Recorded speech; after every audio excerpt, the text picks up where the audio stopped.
Well, I live in a council property. I've been here just over 43 years. I'm an end of terraced house, and I live on a corner which is extremely busy. And literally next door to my house is a row of shops and an off licence. Then a few yards from that, there's a public house. So you can imagine my pathway that runs alongside my house is just in continuous use all day, every day. Well, anyway, about probably just over 2 years ago, my fencing that surrounds my property from the front right round the side to the shops started leaning forward. And then we had a bad day with weather, and all of a sudden the whole lot just came down, literally came down, and it's laying on my lawn. This was in 2019. Yeah. I rang up and told them, exactly what had happened, and said, it's just totally open now to the public, because it's literally, I've got nothing in between the public and my garden. So anyway, I reported this. They came out about a week later. A gentleman looked at it and he said, "Oh, that just needs putting up again." I said, "Well, the posts are all broken. They're rotten. The gate doesn't shut. That's just hanging on two hinges. It is an absolute mess, to be honest." Yeah. So anyway, that was in 2019. So I left it, and then we obviously were hit by the coronavirus the next year. Yeah. So I thought, well, they're not going to come out now. Although it's not an inside job, I think a lot of the offices were closed down. So anyway, so this carried on and on and on. I thought, well, this is just getting ridiculous. And I rang again and I said to them, "Look, I've got people in my garden continuously, nearly every day. I've got men walking in and urinating next to my rose bush." Oh, you don't want that, do you? Oh, it's just horrendous. And one day I went out to ask this man to move out of my garden, and I got verbal abuse. So I was so upset. I rang the council again and I told them this, and the lady sounded really sympathetic, and I thought, oh, this is brilliant. She's going to actually get something done now. That was about 5 months ago. Nothing. Absolutely nothing. When you went out the front and you very kindly asked this man to move on, I've got to ask this question because it's probably what all of our listeners are thinking at the time. Was he going for a wee there and then in your garden when you were trying to have a conversation with him? Yes, he was. Oh, that's disgusting. And when I asked him to move, he said to me, "I haven't finished." Wow. And then he put his can of beer on my lawn and then left. Wow. He left the empty can as well. I mean, he sounds like a really classy individual. He really does. I know. I mean, I've had this happen probably 3 times. And then I've got a neighbour that lives directly opposite me. She texted me one night. She said, "Go and look in your garden." I went out. There's 2 men sitting on my lawn with drinking their cans. So I've been sent a picture of your property, and as you say, you're the M property here. So you've got what appears to be a fence for your garden, and then you've got a secondary fence which is just laying flat on the grass. That's the fence you're clearly talking about, and it looks horrible. Sorry, Beverly, but it looks awful. I said, I'm embarrassed because that's been laying there for 2 years. Yeah. And it is embarrassing, and I can't afford to replace it myself, and I don't think I should have to. Well, you're telling us it's a council fence, aren't you? Yes. So it's their responsibility to put this right for you? Exactly. It's not yours. And I can almost hear the frustration. Yes, you appreciate that things changed last year because of COVID, but ultimately, this complaint has been going on for 2 years now, and it looks horrible. And you just want it sorted as quickly as possible, clearly. Oh, I would absolutely love it. And not only that, I mean, I have to go out there and maintain my garden, obviously, because if I leave that to overgrown, then they'll be on my back, won't they, for that? But I have to stand with my lawnmower where they've been urinating. It's not nice at all. And I can't do the lawn properly because the fence is laying on it. Well, no, and to lift a fence of this size, that's going to be really, really heavy. I have tried and I can't do it. Well, no, as I say, I'm looking at the picture right now and it looks like a really, really heavy fence. Look, what I'm going to do, Beverly, I'm going to go away and have a word with the council this afternoon, and I'm going to ask them very simply what is going on. and how quickly brilliant. can they put this right for you. All of the conversations that you've had, if you also, and obviously be careful here in terms of names and who you've emailed, but have you got everything in writing as well that backs up what you're saying? No, I haven't actually. Okay. But you've made phone calls, and the chances are they would have been recorded phone calls. So there will be a trail, if you like, of the amount of times that you phoned in the last 2 years trying to put this right. Yeah, well, there has been a massive gap between, because obviously I just didn't bother with the coronavirus because I just thought that no one's going to come out. I won't say them on air, but I have got a couple of names of people I've spoken to. Yeah, please not on air. But what I'll do, I'll pass you back to the team. We'll take all of your details. Beverly, I'm going to get a call in this afternoon, and I'm only here until Friday. JVS is back next week, but I'm hoping that we can have at least some good news for you in the next few days. We're not asking for too much, are we, Beverly? No, not at all. You just want to get your fence back, and by the sounds of it, that antisocial behaviour. It's your worst nightmare, isn't it, really? Because you can't really do anything about it. No. What can you do? No, I mean, I live on my own now because my children are all grown up and left home, so it's a little bit scary at times when I go out and, I've got to confront these people, and you just don't know what they're going to do next, really. I ask them to move, and then they start getting verbally abusive to me. What do your children make of what's going on? Oh, they can't believe it. They just cannot believe that they haven't come out and sorted it. Well, we'll get a call in today, and Beverly, hopefully some good news before the end of the week, and we'll speak very soon. Thank you so much. John's recycling bin hasn't been collected for 7 weeks, and he's just sick of it. It's supposed to be collected once a fortnight. If any other organisation treated me like they're treating me, as a customer, I'd be gone. But I've got nowhere to go. I rang again on Monday. They said they were going to pick it up last week. They didn't do it. And a chap came on the phone and said, well, it won't get picked up till your next collection, which is next Tuesday. He couldn't be very sharp in the block, because I know when it's a bank holiday, they don't pick it up on the same day. Well, as you can hear there, John is quite simply fed up. So what's going on, and when will the bin be collected? John is back on the JVS show right now. Good morning, John. Morning to you. Good morning. So off the back of speaking to you last week, we phoned and we emailed the said council in question. Before I left that day, I had a really nice phone call from a gentleman who said, look, we're doing all we possibly can to sort this out. Rest assured, we are on the case, and we are going to phone John. Well, so, he rang me the same day that you rang. He rang me at 5 o'clock, and he started asking me questions, and then he said he's going to really delve into what's been going on. Yeah. And he said that my bin will definitely be collected. Well, I said, I'm pretty sure of that. He said on the Wednesday, right? So I said, fine. So he said, what annoyed him is the fact that, he said, I didn't realise you had assisted collection. So I said, well, he said, oh, you're very old. I said, well, I'm 87. I said, I can't exactly pull the bin down nearly 30 metres. No. Anyway, he said, John, I'll ring you back tomorrow morning. I'm going to really look into this, and we're going to call your area a hotspot, and I'll be monitoring it all the time. So what's the situation? Has the bin been collected? I'm getting lost for the days.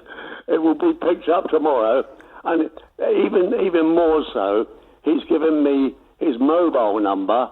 He said, John, if you get any problems, come straight to me, and I will deal with it for you. Wow, how do you feel about that, John? Well, I know this is going to happen tomorrow.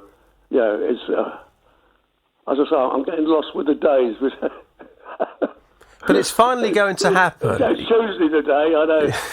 I know. When you don't go to work, bank holidays don't mean anything. John, it's a bank holiday weekend as well.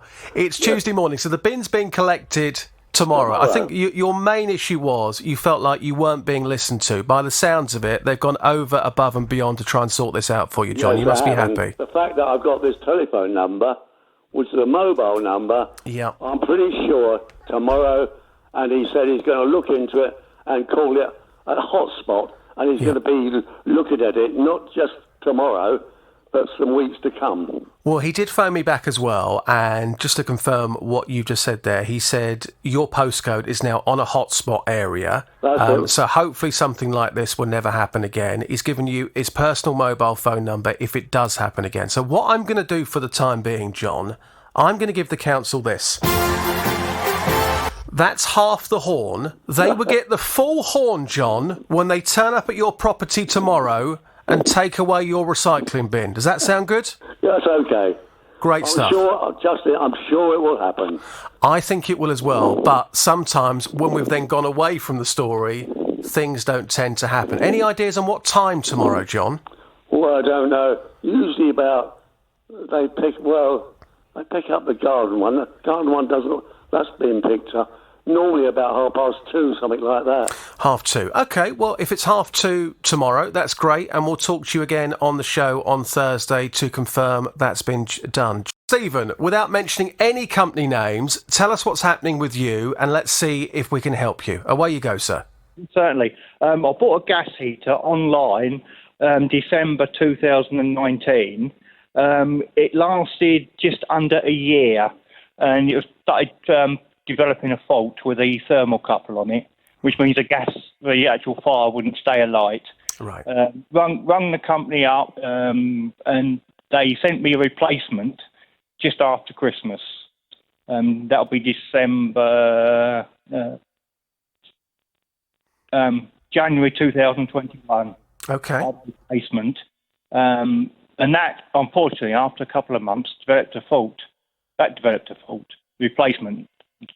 And emailed them, and they said, well, unfortunately, the warranty starts from when you first one, and it's over here now. The warranty's got nothing to do with it. You are protected under the Consumer Rights Act of 2015. But before we come on to that, this heater that you've got, how often are you actually using this heater for? Well, it's only used in winter, of course. In the summer, it's just sitting there doing nothing. Right. So how many hours were you using this heater for in the winter? Because if the new one came in January, that would have been cold. So how many hours per day were you actually using this heater for, Stephen? Well, it's used in my shed. It's not used in the house. I don't know. I mean, what I'm saying is, are you using this excessively? Are you using this more than what you should be? That's the question I'm asking, Stephen. And then you could say, well, how long should it be used for? But how often are you using it? Are you using this heater excessively? Is it on all of the day and all of the night? No, no way. As I say, we don't use it overnight anyway. And how much did you pay for the heater, Stephen? £53.51. It's not the most expensive heater in the world, but it's the principle of it. No, absolutely. So you paid 53 quid. So to get this absolutely right, so the replacement that you were sent, was that an exact replacement to what you had originally? Yes, like for like. Like for like. So they're now saying to you there is nothing that they can do because it's out of warranty. That's right. They can take it back and repair it and charge me for the repair, but they can't actually do anything under their warranty. So what is it you're looking for, Stephen? Are you looking for another heater, or are you looking for your money back? Well, I sent them an email saying I've lost faith in the heater now because I've had two. So really, I'd rather have my money back if possible. I mean, look, under the Consumer Rights Act of 2015, that's the legislation that protects you. That states an item must be fit for purpose, it must be of reasonable quality, it must last for a reasonable amount of time. That's the law. A company cannot overrule that law. So if you buy a product that doesn't last a reasonable amount of time, you have the right to complain to that company and expect them to sort it out. So that contract is with the company that you paid the money to, i.e. the retailer, and certainly not the manufacturer. So again, for anybody listening right now, don't ever allow a company to fob you off by saying that you must speak to the manufacturer or it's out of warranty. It's all about whether it lasts a reasonable amount of time. But the company have said to you that they're willing to put it right. They have said that to you. And charge me for the repair. How much is the repair going to be? I don't know. They've got to get it back and estimate it. But as I said, I'll put on an email that I've just lost faith in it. Okay. Well, look, we can go away and have a word with them. I mean, if the heater's cost 53 quid and it's gone wrong twice, it's not really worth paying to get it repaired anyway, is it? No. Which you don't have to do under the Consumer Rights Act. Right, what I'm going to do, very simply on this one, Stephen, I'm going to pass you back to the team. We'll take down all of your details. I will go off and have a word with the company on your behalf this afternoon. I will explain that after having the second heater, you've now lost faith. That's and right. You would like a refund. And we'll just see what they've got to say. They might come back. They might come back straight away and say, yes, absolutely. Or they might come up with another solution, i.e. it's repaired and it won't have to cost you anything. But let's go away, have that conversation and see what they say. Okay? Yeah, I have been putting it forward to breaking the law with reference to Consumer Rights Act. But he just said, well, our policy is over a year. No. Look, we will go away and have a word on your behalf and we'll put it to them, exactly what was said on air today. We'll try and get you a new mobile phone while you're there, Stephen. And, Thank you. We'll go from there. All right, listen, speak to you soon. Thank you very much, Stephen. Cheers. Now to Matt. Matt came to the consumer programme after an incident at his local supermarket, which then left him banned from the shop. Went to leave the store and the barriers lit up and all the alarms sounded. And so I made my way back into the store and all of a sudden a young girl, aged about 18 to 20, something like that, came storming over to me, demanding my receipt and informed me that I'd been shoplifting. I was quite taken aback by her attitude and being accused of shoplifting, and I kind of froze for a minute and didn't know what to do. And I asked her if she would mind getting the receipt from the point of sale. The reason for that is because on a previous occasion in another supermarket, this has happened to me, and the security guard has lost my receipt, and then I've got no proof, and I spent 45 to 50 minutes waiting in the store for them to find my receipt. So I asked them what they had accused me of shoplifting, and they didn't have an answer for me. Within a couple of minutes, I was surrounded by 4 or 5 members of staff, including the security guard and the store manager. Well, after speaking to Matt, he admitted that the way he behaved may have made the situation worse than it needed to be. He told us that he had bipolar, so can sometimes react in this way. Well, we agreed to go and speak to the supermarket to explain the situation from Matt's point of view and to see what they had to say about it. Matt is back on the line right now. Morning, Matt. Good morning, Justin. Good morning, Matt. Welcome back to the show. So you spoke to Jonathan. This was on Friday, the 23rd of July, wasn't it? That's correct, yeah. Now, later that day, I went off and I spoke to the store in question, who were, to be honest with you, expecting my phone call. Now, the thing is, Matt, despite the fact you've got this ban and what's happened to you, you still want to use that supermarket because it's your local supermarket. It's the biggest one that you've got locally. That's correct, yeah. So we went away and we tried to explain the situation from your point of view because you still want to spend money in the store. So I spoke to 2 members of the store that day. And the conversation went on for quite some time. And at the end of it, Matt, they said to me that they're quite happy to sit down and talk to you to try and work out the best way forward. And you were happy with that, weren't you? Yes, I was. I thought that was the way forward. We could go, and that would be great. Well, it all sounded pretty good until we then got an email from head office a few days later saying, hang on a minute, we just want to look at the CCTV cameras before we make any decision on whether or not this meeting can take place. Now, they have been back in touch, and let me just tell you, Matt, what they've said. Are you ready? Yeah, I'm ready. So, they are saying, at the moment, the ban will remain in place. They say that they've reviewed the body-worn video footage of the incident, and this is something I want to put to you. They seem to think, and they've got no evidence to back this up, by the way, and they're not willing to show me the video either, because of GDPR, but they seem to think that you went into the store on purpose to trigger the alarms, to record a video to put on the internet. What's your response to that?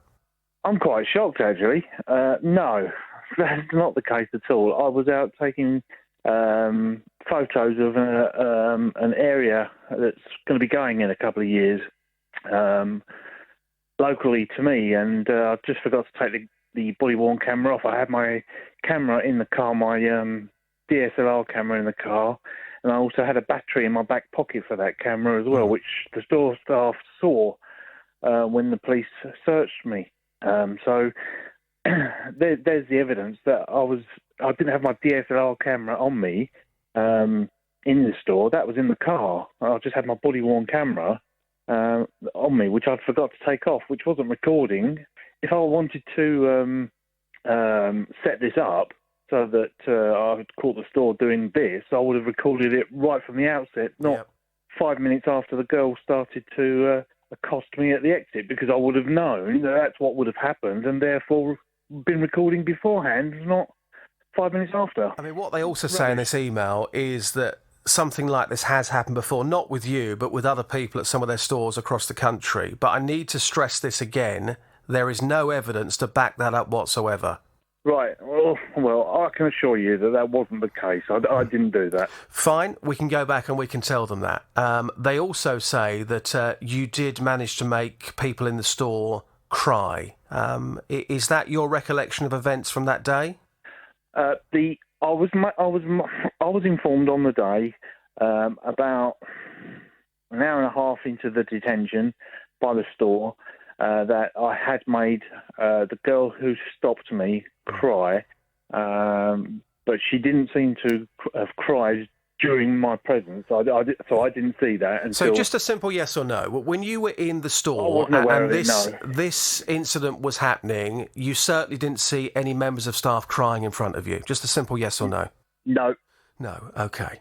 So, as we currently stand, and I've been back to the store twice for further information on this, they say the ban will remain in place. Now, the facts that I've got in front of me, and you've got to remember, Matt, I wasn't there at the time.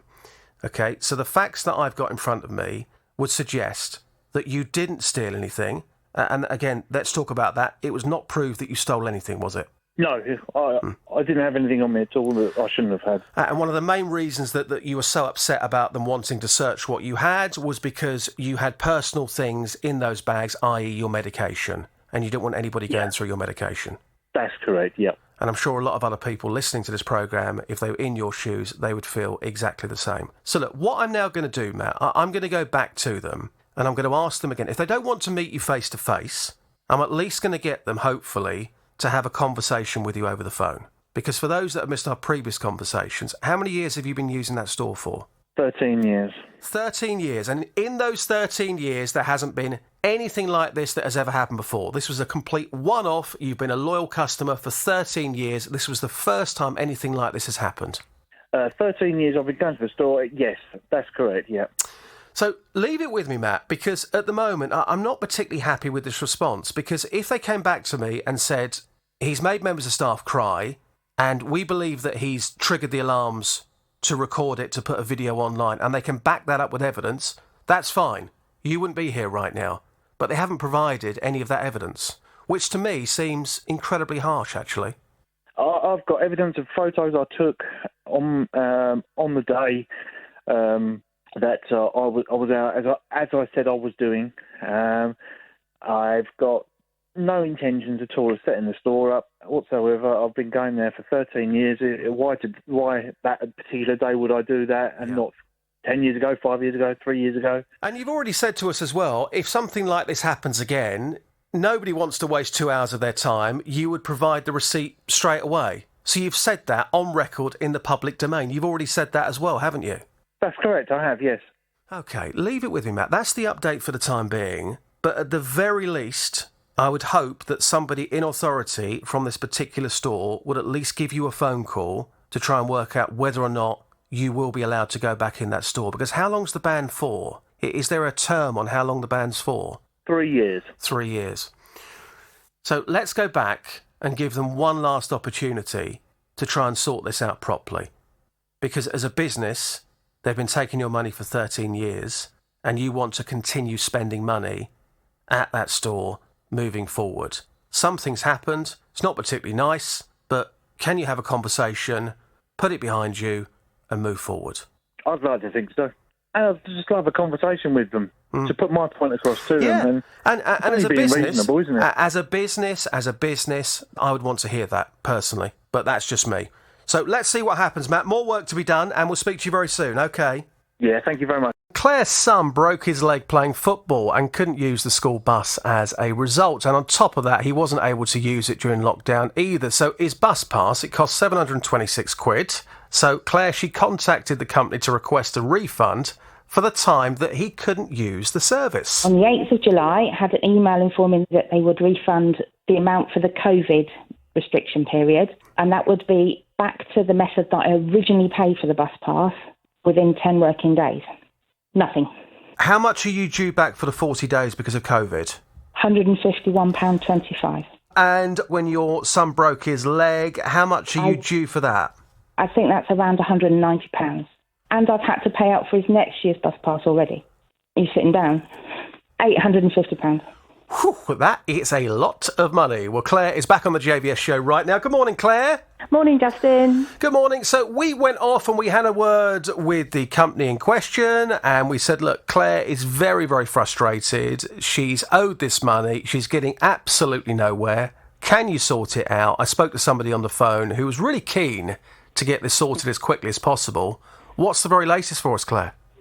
I had an email on Friday, so the day after I spoke to you guys, to say that they would be refunding £393 and a few pennies by the 4th of September.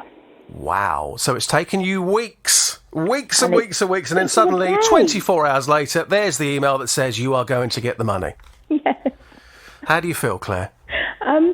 Relieved, happy. Just got to wait for it to come through because they originally said they were going to refund the £151 within 10 working days and it never arrived. So just need to wait until it comes through before I can finally go, yeah, thank you. Then you can have your own little bus pass party, can't you, Claire? So what's the date they're saying this money's going to be back into your account by? By the 4th of September. By the 4th of September. So it's the 31st of August today. Right, what I'm going to do, Claire, for the time being, I'm going to give the company this. That's half the horn, Claire. They will get the full horn as soon as that money is safely back in your account. Does that sound good to you? That sounds good. They haven't actually given me an apology or an explanation, though.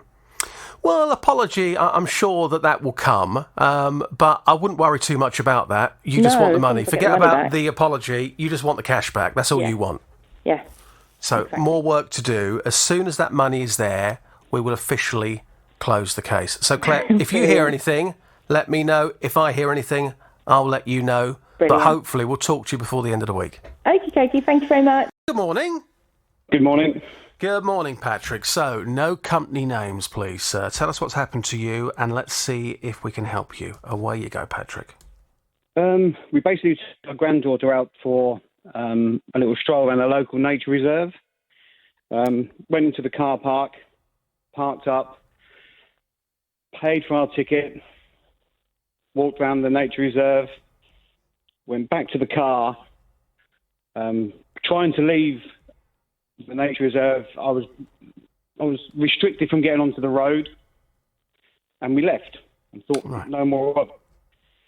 Until we were away for the weekend, I came back to a love letter from a parking company looking for a £60 fine to be paid within 14 days or £100 after that 14 days. Okay, let's just rewind for a start. How much did you pay to park in that car park? £1.50. £1.50, and that was for how long? For an hour. For 1 hour. Okay, so you've got this letter saying you've got to pay a £60 parking fine. Why? Right. Because you've paid to park in the car park for an hour. What's going on? Right, well, luckily enough, basically they've got me entering the car park, and that's on camera. They've got me exiting on camera. Yeah. And we've obviously exceeded, I think we were there, they said 68 minutes. So it's taken us an additional 8 minutes to get in, get parked, offload the grandchild, put her in a buggy, get back to the car, and then to get out. Yeah. So that's the problem. I mean, I think it's robbery myself. We have paid. We couldn't find the ticket. I went looking for our rubbish. Couldn't find the ticket, but we can prove we paid for it through our bank statement. It was paid, and we've actually sent it over to you by email. Yeah, that's great. So we have got proof that you paid the £1.50. So when you got into the car park, you say that you were with your grandchildren there. Was there a queue to go and pay for that ticket or not? My wife went to pay, and I think there was an elderly chap in front of her, and he was struggling with the machine for whatever reason. But I've never had it before where you have to pay the minute you land to the minute you leave. Yeah. But the issue for me would be if I go into a car park with my family and I get somewhere and there's a big queue of people, it's going to take me a few minutes to purchase a ticket, isn't it? So I'm asking you, on that day, did that happen to you or not? Yeah, I think, there was people in front of us. Did you actually leave the car park before the hour was up, if that makes any sense whatsoever? Did you or not? No, I don't think we did. No. Okay, so you've been off to have a word with the company. How have you got on with the company? Have you had any response from the company at all? Are they willing to engage with you, Patrick? There's just an answer machine message. Because of COVID, you can't speak to any humans. Yeah. So we've sent them an email, and then just thought we'd get in contact with yourselves as well. So basically what we've sent you, we've sent them. Yeah. So you haven't been able to speak to them on the phone, but on the email, have you got a response from the company on email or not? They've acknowledged receipt. And what have they said? Just we've acknowledged it and... To get back up. So basically, if you go over the 14 days, you still have to pay the £100. But I just thought, we're not in the wrong, as far as I can see anyway. So you've gone above the 14 days, so now you've got to pay more? I don't know yet. This is dated the 20th of August. Mm-hmm.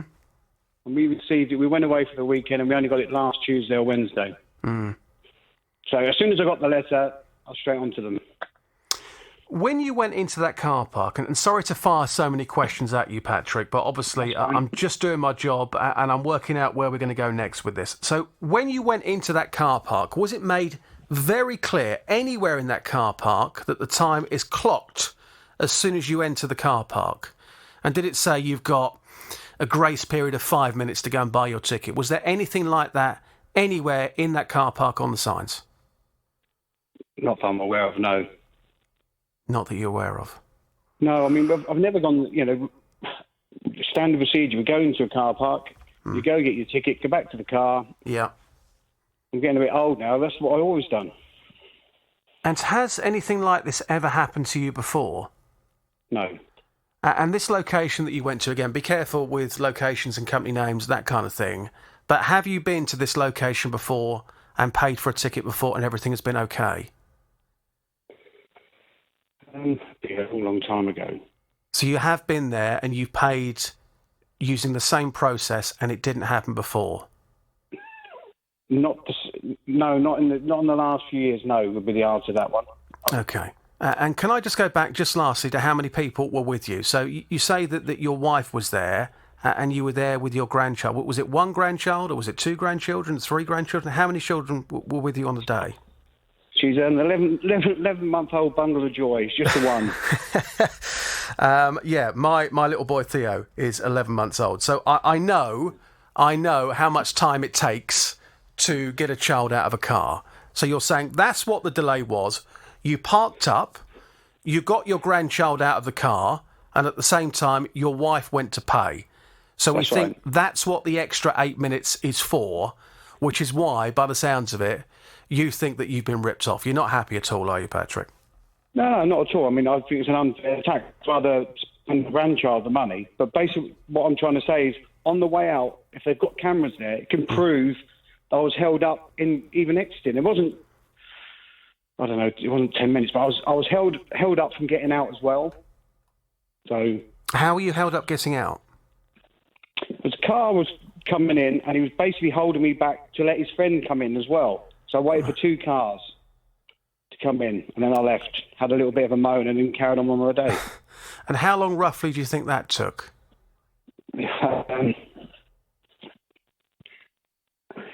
A minute? 2 minutes? I want to say a minute, if that. I mean, I never thought of the time to calculate that time, if that makes sense.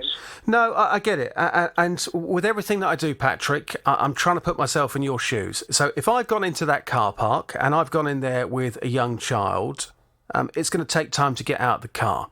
It's going to take time to go to the car park machine.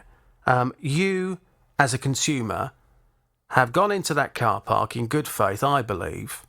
You've paid your money to park for an hour and you've left. There's an extra 8 minutes on there, and that 8 minutes you would think, be for the time it took you to get out of the car, get the ticket, get back, and then that slight delay as you were leaving.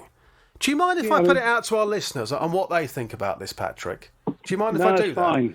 It's fine. I mean, if you go to the Arndale, by the time you've got your ticket, back to the car, and even trying to get out, if you go down the spiral ramp. Well, there is a car park that I use, which is locally when I go shopping, and they do give you a grace period on that. So if you buy on the way out, and this is on the way out, it's different, obviously, but on the way out, you buy your ticket, and they give you, I think it's a grace period, I think, of 10 minutes or something like that.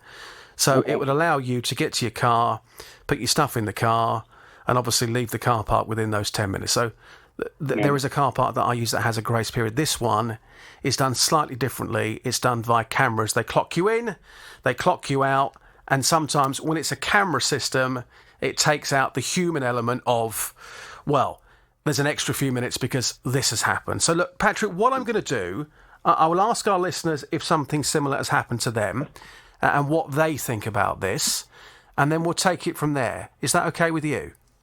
That's perfect. Patrick, thank you very much for the time being. We'll talk very soon. So what's your reaction to what you've just heard there with Patrick? Do you think he's got a case or not? Has something like that ever happened to you? And obviously, because it is a camera system, sometimes these things can happen. And you can hear the frustration there from Patrick. He can't get through on the phone. When he tries to get through, limited amount of people in the office because of COVID, and on an email, well, it can take ages to get through on an email. Sometimes you just want to have a conversation with somebody. So what's your thoughts on what you just heard, please? I'd love to hear from you. Hi there, Justin. You okay? Very well. What's your thoughts on this, sir? Yeah, so we had exactly the same situation. So we paid for 3 hours of parking. Mm-hmm.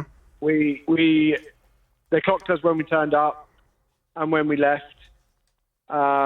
We went by the time on the ticket when we purchased it. Yep. But they had us down for 3 hours and 6 minutes. I'm told, and obviously we are not going to mention the location of this on air, but I'm told by the team here it's the same place that Patrick went to. So you were fined. What happened next with you then, Richard? Did you appeal it or not? So we did, yeah. We got the letter 6 days after it was dated. So our 14 days had gone down to 8.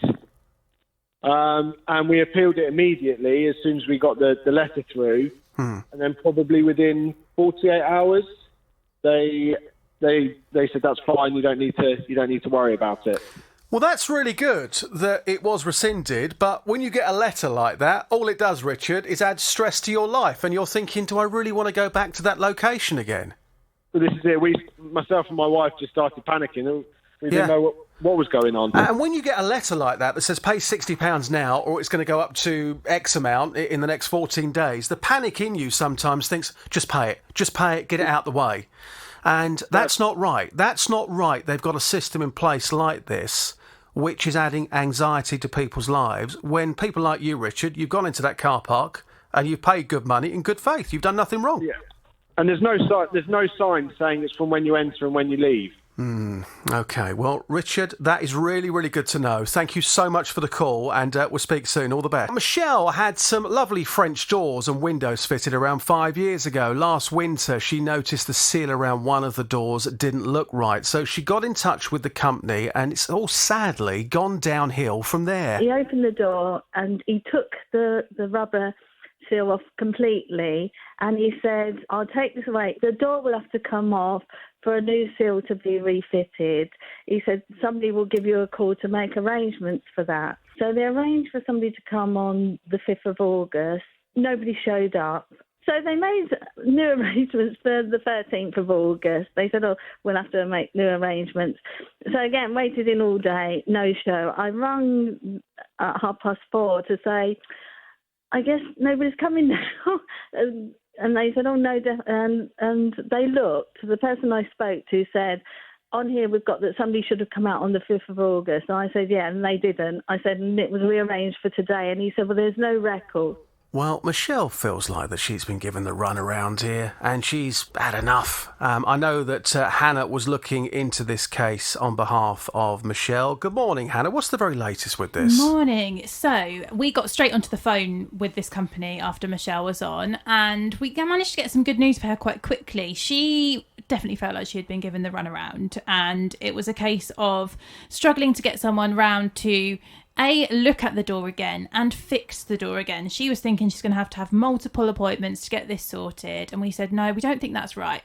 We're going to see if we can get them to come and look and fix the door all in one go. She had an appointment booked in for the 27th of August. We wanted to see whether we could speed that up or whether we could guarantee it was going to be fixed on that day. The company came back to me really quickly and were really apologetic. They said, yeah, they have had some staffing problems, some sickness, etc., some issues since reopening again after COVID, but they could guarantee that Michelle's door was going to be all sorted on that one appointment on the 27th of August. So hopefully Michelle's on the line with good news. Hello, Michelle. Hello, morning, Justin. Good morning, Michelle. Come on, have you got some good news for us? Yes, I'm pleased to say it's all done now. The gentleman came out and he actually didn't have to take the door off. He managed to put the new seal on and he was done in 20 minutes. So, fixed. Wow. Very pleased. Good morning. Deborah, welcome to the Consumer Programme. No company names. Tell us what's happened to you and let's see if we can help you out. Away you go, Deborah. Okay, so basically I purchased a dining room table in August 2019, along with a few other items, but approximately a year and a half later, I noticed there was some bubbling on the table top. So I contacted the company, who said they would arrange for a technician to take a look and then he would submit a report. On receiving that report, his comments were the surface lifting was caused by moisture. So I argued it was a table at which you eat, and therefore it needed wiping down with a damp cloth to remove any food and grease. Deborah, things they spill on tables all the time. Yeah, exactly. And to me, if it's a dining room table, it has to be wiped down. Of course it does. And if they're saying that the reason the lifting is due to moisture, then surely it's not fit for purpose. No. I've had several conversations with them, but they basically refused to do anything about it and closed my complaint. The annoying thing is, though, I have 6 other items in the furniture range in the same room, and therefore felt quite disheartened that they wouldn't do anything to help me. Well, this is the thing. If you go out and you get yourself a new table and you've got it all matching, people are going to come around and say, oh, Deborah, what's happened to your table? Why is that different to the chairs and everything else that you've got? And, you know, like I say, well, when I buy furniture, I tend to have it for you know, quite a considerable number of years. I'm not the type of person that will think, 2 years down the line, I'm fed up with that and I'll change it. So yeah, I mean, the key question for me is, Deborah, I mean, you got this dining room table back in 2019. If it cost you 50 quid, it might be a very different conversation. But I can only presume from the tone of your voice, Deborah, you're a classy lady and you spent a lot of money on this table. Well, the table itself was only like $450, but that was excluding any dining room chairs. So with the dining room chairs, it cost me over $1,000. Yeah. To be honest, I'm just very disappointed with the customer service, and I spend a fair few pounds with them every month, and I just don't feel that they value me as a customer. Yeah. And interestingly as well, because I first took the complaint up in January this year, so the table was only a year and a half old at that stage.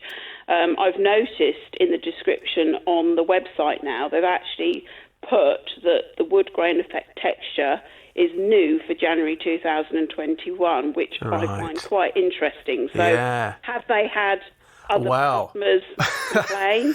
Deborah, Yeah. you never know. I mean, it's interesting what you say. So can I just ask you before I let you go? So you paid over £1,000 for the table and the chairs. Yeah. But this was part of a big set. Obviously, please, no company names at this stage. But how much money have you spent with this company for the entire range of things that you've got from them? Probably about 2,500, 3,000. 2,500, 3 grand, which is a lot of money. Yeah. So, dining room table, 2009, with the chairs, just over £1 grand, and it's bubbling away. I mean, is it that noticeable? When people come round, do they say, "Oh, what's that on your table?" Well, yeah, they do, yeah. And also, because obviously they've initially turned around to me and said, we've closed the complaint, I've actually tried, where it was lifting, I've actually had to try and glue it, because that's how upsetting it is to me. It really bothered me. Yeah. And, well, like I say, I'm just gobsmacked at their reaction, the fact that they just, listening to a technician's, report, and like I say, I've had several conversations with them and just said, it's a dining room table, it needs wiping down, so it's going to get a certain amount of moisture on it, so surely if that is the case, they should be looking at something that's a bit more hard wearing on top. I mean, you seem to me like you're all about principle based on this very short conversation that we're having.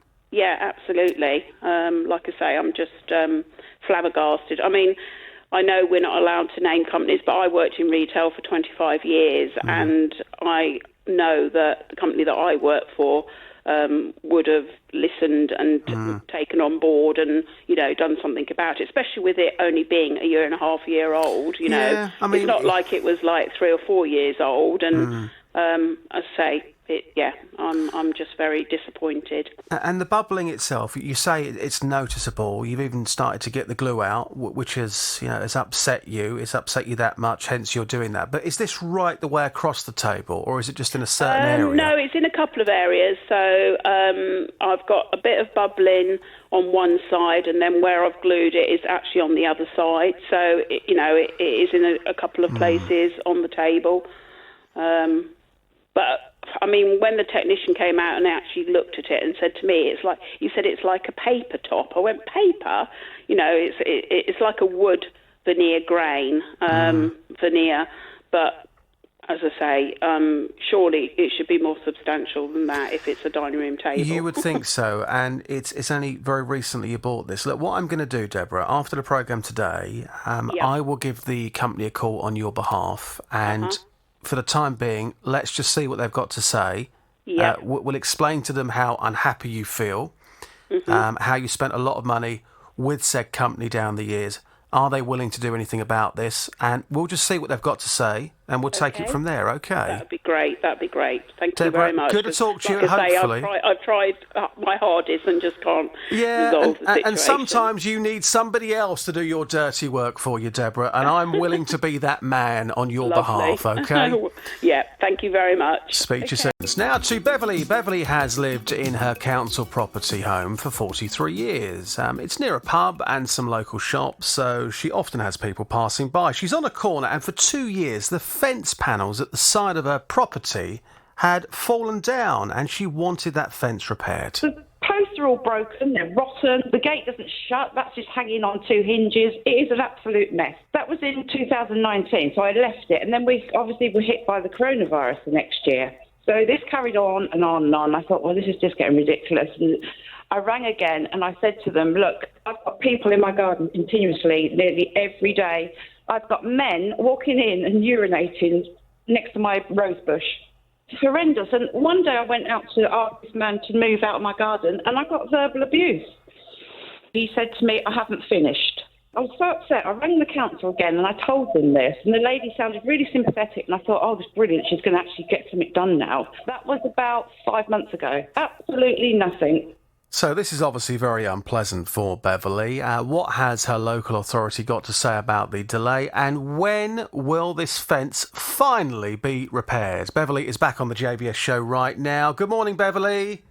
Good morning. Good morning, Beverly. I like you, Beverly, and the reason I like you is because you were more than happy to sit and listen to my nonsense yesterday morning about fancy dress costumes. That's why I really like you, Beverly. Well, we have something in common, don't we? We do. So look, off the back of the programme yesterday, I got in touch with the authority responsible for the fence, and about 3 hours later, I got a phone call back. And they seem very, very keen to get this fence sorted as quickly as possible. They promised me they were going to phone you.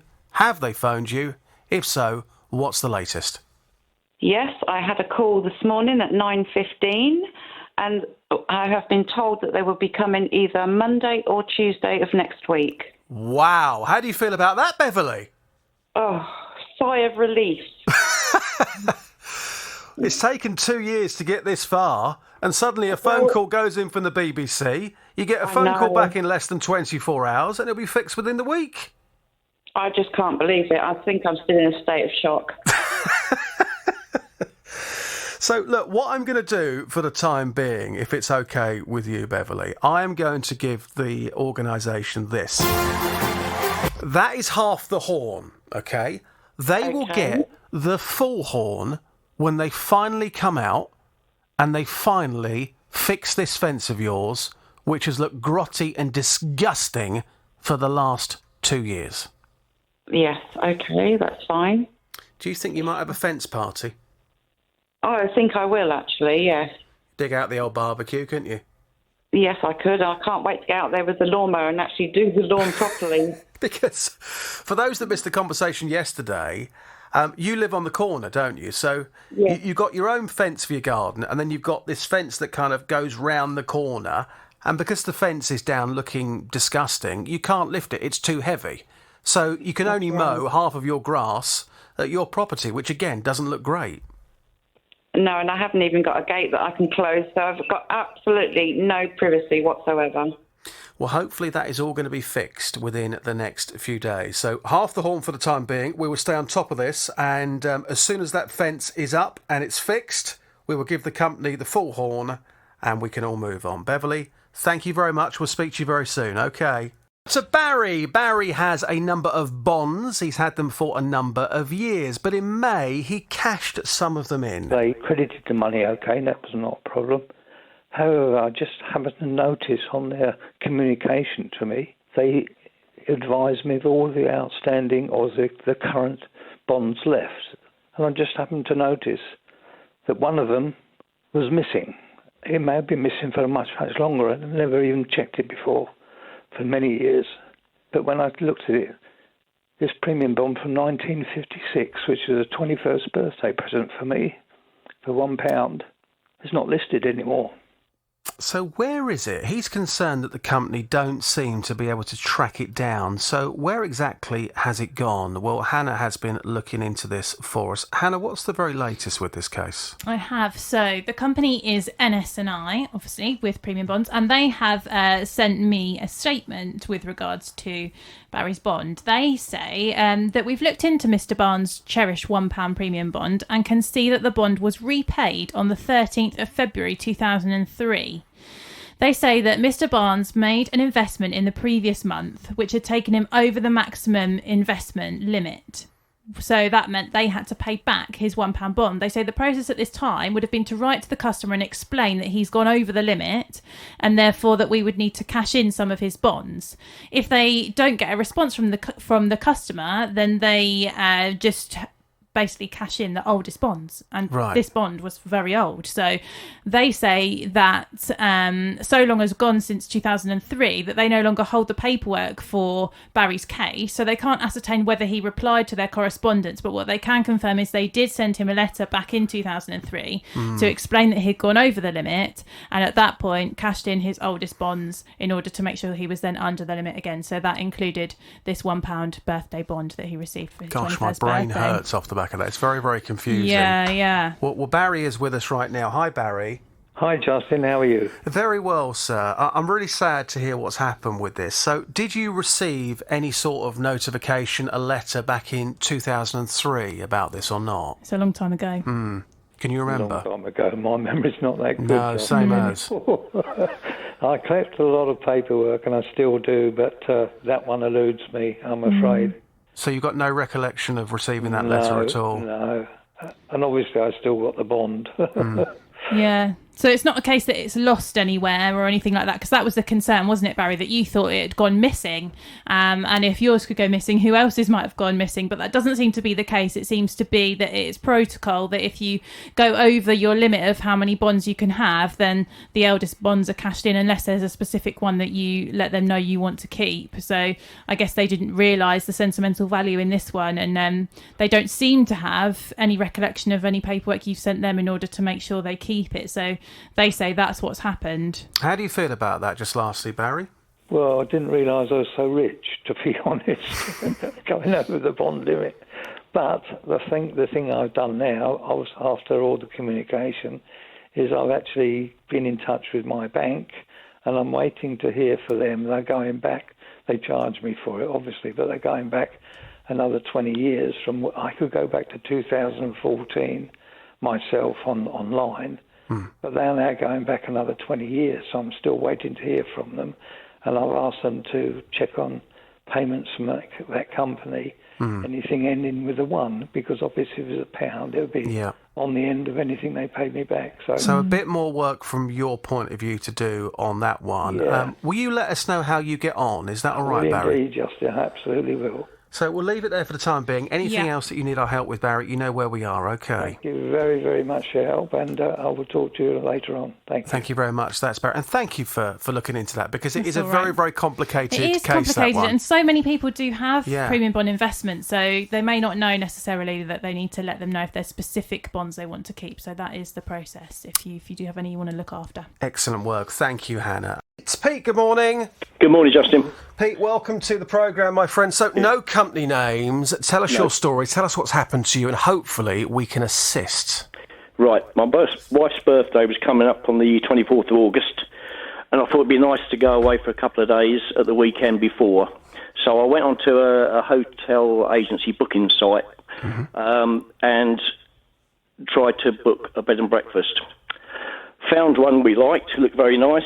All the pictures looked very good. The reviews were good. Booked it for 2 days, and we went down on the Saturday. The check-in time was from 2 o'clock. We got there about 4 o'clock. Went into the bar, and there was no restaurant, no dining room. We went up to the bar, and the lady said, "You're in a chalet out at the back of the pub. I don't know the way round there, so I'll take you through the bar." We followed her through the bar into a filthy kitchen where somebody was lying on the floor trying to clean an oven. Out to some waste ground at the back, through a gate into the chalets at the back of the pub. Pete, before you carry on, can I ask you, how much did you pay for this trip, by the way? 2 days? It was £180 for 2 nights. That was just the room. So 180 quid. And the reviews online, were they all like 5-star, you've got to come here, this place is absolutely amazing, well, it's mainly about the food, so the food was very good and all this sort of thing. And there was no I didn't really go into all the reviews, but all the ones that I saw were very, very good. Well, it's not a good start if somebody's taking you through a dirty kitchen to get to your room. Apparently the food is very, very good. So what happened next, Pete? Well, then we went out to the chalet at the back. The lady let us into it, and it seemed fine. I mean, it looked quite clean. It had got an ensuite shower room. That was all good. But then she came back a couple of minutes later with some soaking wet towels and said, "Sorry about this, we haven't had a chance to tumble dry them, but I'll chuck them up on top of the shower enclosure to dry out." That's disgusting. That was the start. We then, obviously, because we were expecting to get a meal that evening at the bed and breakfast, because we couldn't, I spent about an hour and a half on the phone trying to book somewhere, because obviously being Saturday afternoon and trying to book for Saturday evening, everybody's booked up. Yeah, good luck. Right, found somewhere in the end, went and had a meal. Before we went to have the meal, we wanted to have a shower. Went into the shower room, couldn't turn the shower on. It was just so stiff you couldn't turn it. In the end, the lever broke off in my hand. Wow. I managed to get hold of the shower ring itself with both hands and turn it on.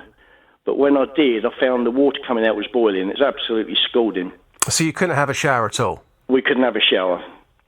So we just had a quick sort of wash, went out for a meal, came back, means just go to bed and then talk to the people in the morning.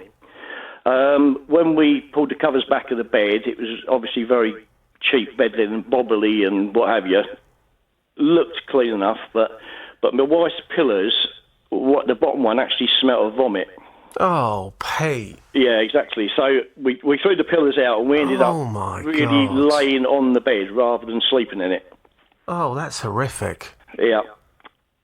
So next morning, I waited till 9 o'clock, so I thought that's a reasonable time to go and see somebody.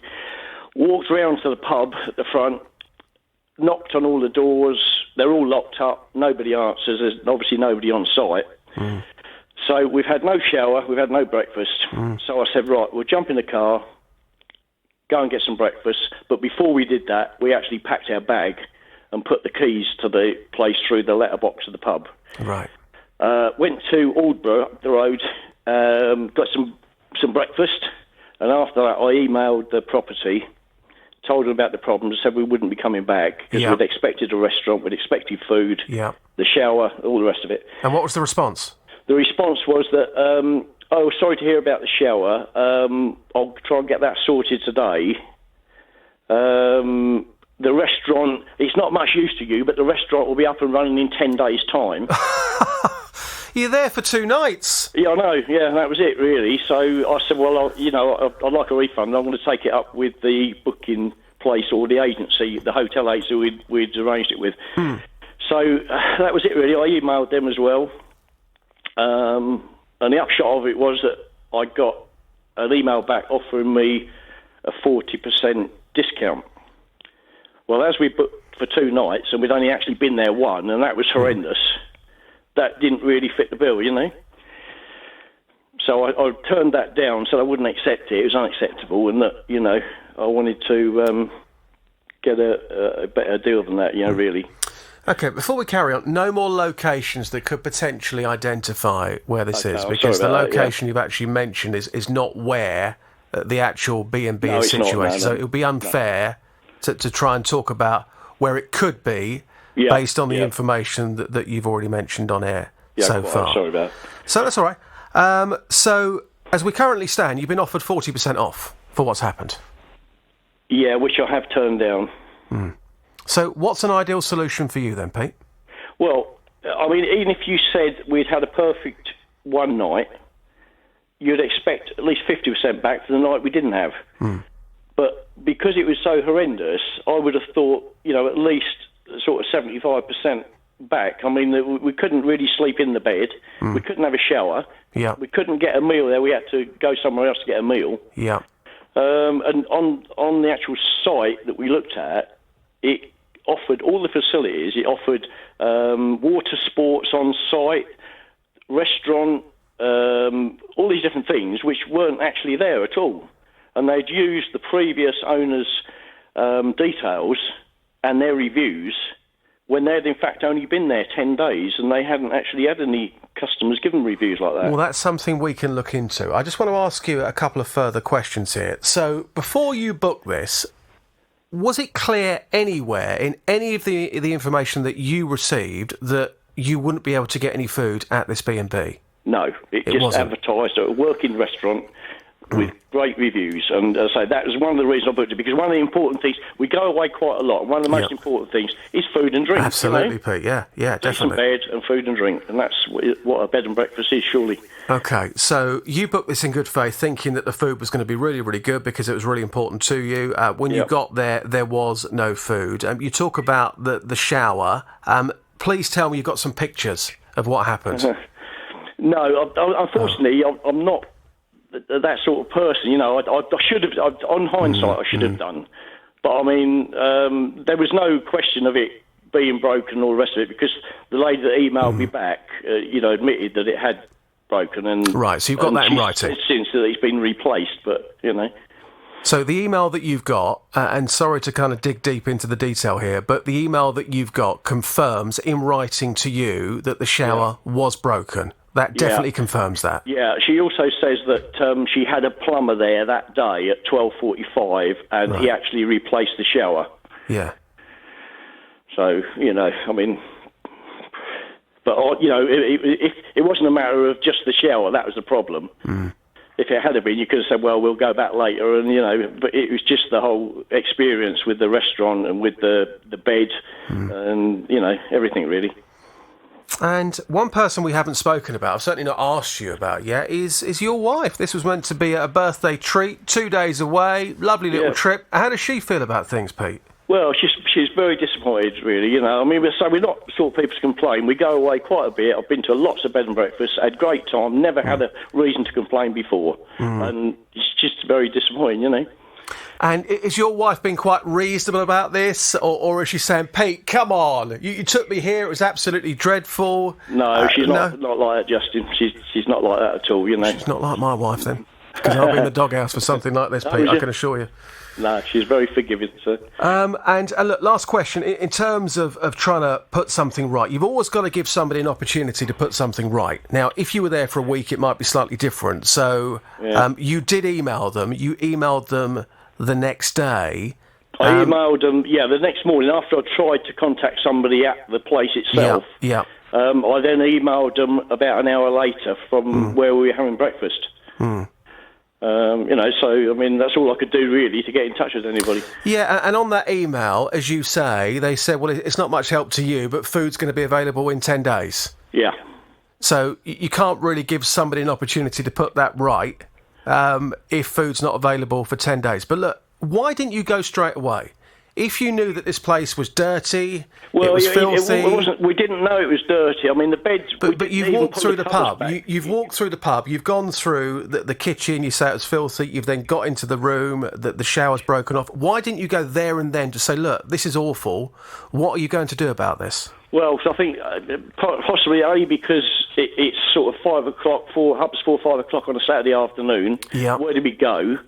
And the other thing was that they said, this lady said they'd only been there 10 days, and I thought, well, we just have to sort of put up with it tonight and see what they say tomorrow, you know, and that was it, really. I didn't know what the alternatives were, you know. Because my gut instinct in something like that would be to go straight away and go straight to the front and say, look, you've given me this room, it's absolutely disgusting.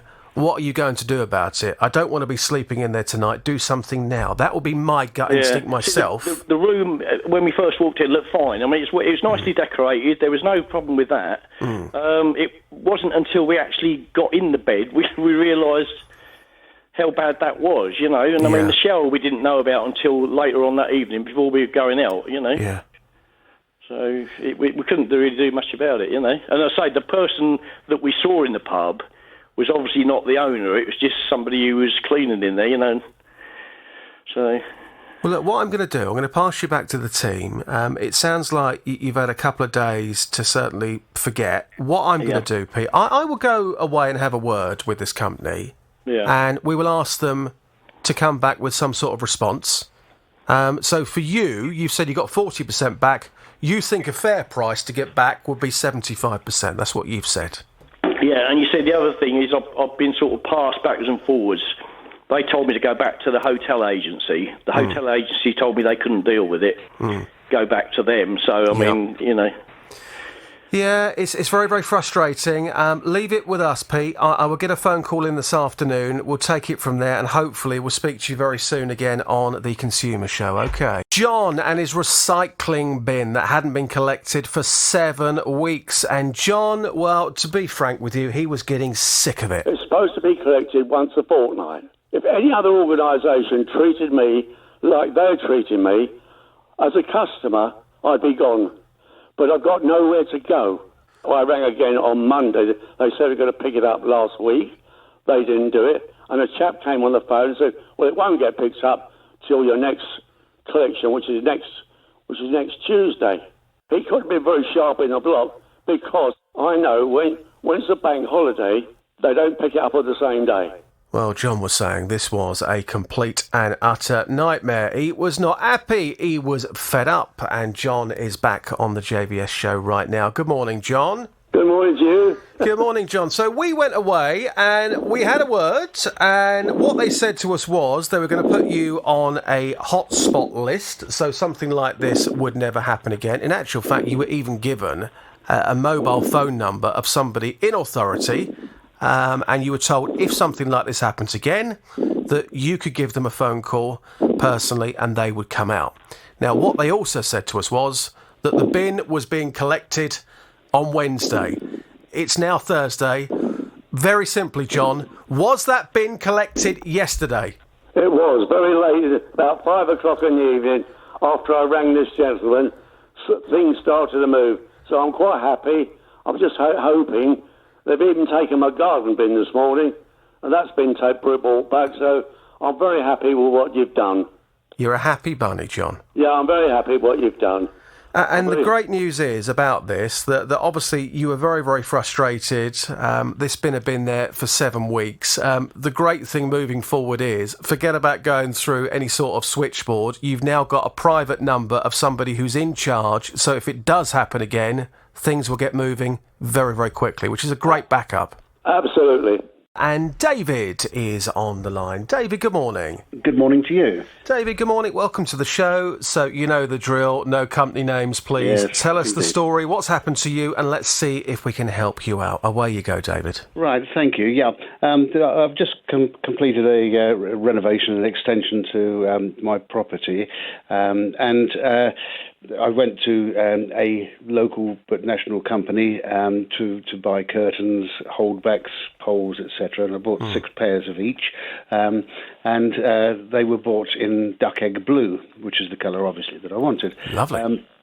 They were obviously sent away for shortening to my own employed seamstress. And in the meantime, my daughter had gone along to the same store and bought a duck egg blue lampshade to complement the curtains. Right. And of course, we couldn't compare the curtains with the shade until such times as the curtains came back from the seamstress and were going to be hung. Right. In the meantime, we'd taken the cellophane wrap that goes around lampshades. If you've ever had a lampshade, I mean, it wraps around and around and around, and when you cut it off, it goes into 100 pieces. And so. Took it off and put the lampshade on the lamp stand that was going to be beside the curtains. And when the curtains came back, to our horror, one duck egg blue was totally different to the duck egg blue on the lampshades. And I mean, it wasn't just sort of close; it shouted at them. So the natural thing to do was to go back to the store. Went back to the store. And spoke to who I imagine was probably a manager of some description. And he said, well, sorry, we can't do anything about it. You've taken the cellophane off. It's therefore unsaleable. Sorry, that's the end of the story. I said to him, well, look, go, and here's my receipts, the receipts for the curtains, which say quite clearly duck egg blue. And here's the receipt for the lampshades, which again says duck egg blue. One would expect them to be complimentary, to say the very least. But no, he was unrelenting and said, that's it, company policy, can't help you, off you go. And so I said that I would contact your good selves. I mean, stores don't have to take things back if a customer has changed their mind. No, but also I would say that there was a certain degree of a misrepresentation. If you go and buy a pot of paint, it doesn't matter whether it's Dulux or whatever it might be. If you buy Brilliant White, then Brilliant White is Brilliant White no matter where you get it from. And one would expect if you bought from the same store, if you bought Duck Egg Blue, it would be Duck Egg Blue no matter what item you bought. Yeah, so your issue is with the different colours of Duck Egg Blue. So how much did you pay for the curtains, David? Oh, gosh, way over £200. So £200, and that was for 6 pairs, you say? Yes, I haven't got that receipt in front of me. But roughly that's fine. So over £200 for the curtains. And how much was the lampshade? £22. £22. And then there were the poles for the curtains and the holdbacks, like tie backs, but they're metal, and so on. There was I spent a lot of money there over the space of a couple of weeks. So over a couple of weeks, how much do you think you spent in total with everything? Approaching £400. Which is a lot of money. Yes. So the lampshade's 22 quid. So in the grand scheme of things, compared to what you've actually forked out in full, it's not a massive amount. But I think, David, you are a principled man, aren't you, by the sounds of it? I am indeed. I need to look at the pictures to see just how different they are. Once I've had a look at those, obviously, we can move forward with this. But I suppose the question at the back of my mind is, so you got the curtains, you sent them off to somebody to adjust them. Yes. Would it not have been better to have waited until the curtains were actually up in the home before you went off to get the lampshade? That's probably what some people are thinking right now. Yeah, they probably are. And the answer to that is I didn't actually go and buy the lampshade, although it was on my card.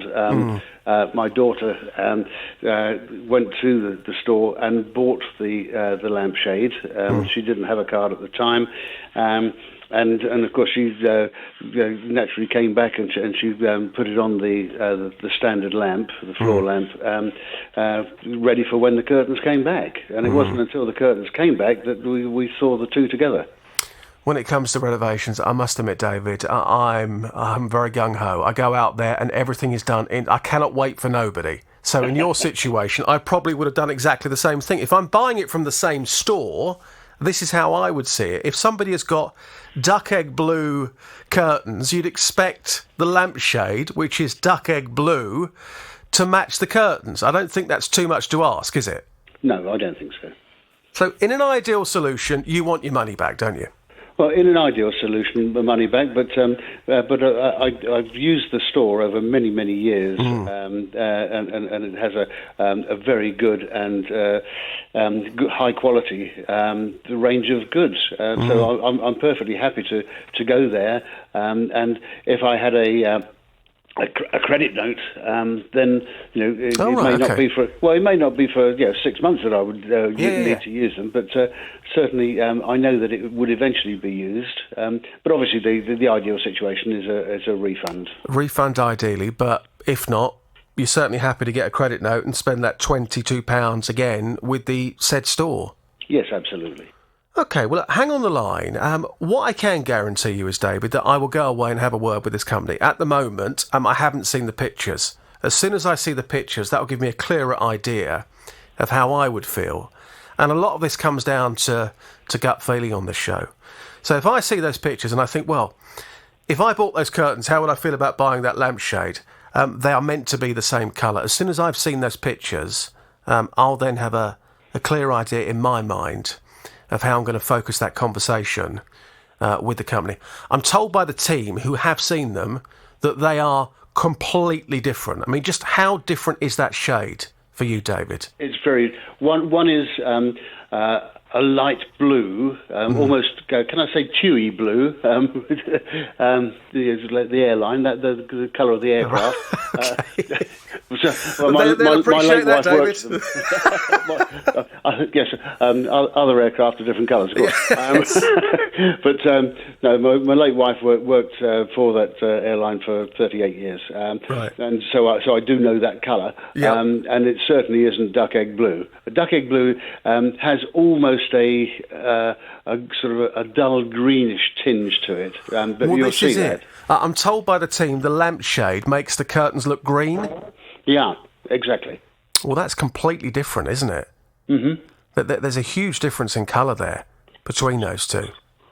Right, leave it to me, David. I will put a phone call in this afternoon on your behalf. Now to Clara. Clara came to the consumer programme with a very unique consumer problem. She's got issues with an infestation of gulls. They've been here with us for a long time, but year on year, I think they've found more and more places to nest, and their flock has got bigger and bigger and bigger year on year in. We live quite near an industrial estate, so there's a lot of large buildings with flat roofs. So it's absolutely perfect for them for nesting, but it's not so perfect for us because they then decide to make all sorts of noise any time of the day or night, 3 o'clock in the morning, 6 o'clock in the morning, 8 o'clock in the morning, midday, 6 o'clock in the evening, all the time. They're very, very noisy. Well, Clara and her neighbours are on the case. They even have their own WhatsApp group to brainstorm ideas on how they can get the gulls to move on, but they don't seem to be getting anywhere. That's why she came to this programme. Well, one early morning last week, I went to see the problem for myself.